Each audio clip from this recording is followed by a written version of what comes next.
Hamas cabang Lebanon meluncurkan lebih dari 20 roket ke Israel Utara pada akhir April 2024. Puluhan roket itu menargetkan pangkalan militer di Kiryat Shmona. Dalam video yang dirilis Hamas pada Jumat 3 Mei 2024, peluncuran roket tampak dilakukan di area terbuka hijau. Sementara itu, militer Israel atau IDF mengklaim sebagian besar roket berhasil dicegat oleh Iron Dome.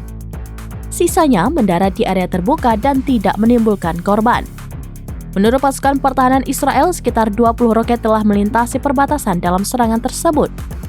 Sebagian besar proyektil berhasil dicegat oleh sistem pertahanan udara Iron Dome, sementara proyektil lainnya tampaknya menghantam area terbuka. Sirine terdengar di Kiryat Shmona dan komunitas sekitarnya dalam serangan tersebut. Tidak ada kerusakan atau cedera yang dilaporkan. IDF mengatakan pihaknya telah menembaki sumber api dengan artileri. Cabang Hamas di Lebanon yang mempertahankan kehadirannya di Lebanon di bawah perlindungan Hizbullah telah mengaku bertanggung jawab atas beberapa serangan terhadap Israel Utara di tengah perang. Senin sebelumnya, IDF mengumumkan bahwa jet tempurnya menyerang posisi Hizbullah di Lebanon Selatan semalam.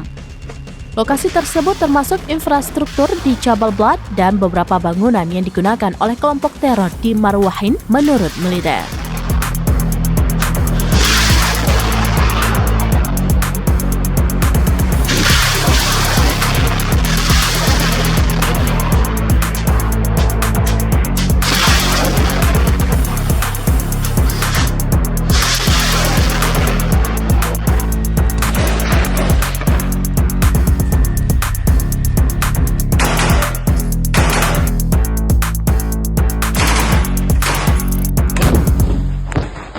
Download Tribun X sekarang, menghadirkan lokal menjadi Indonesia.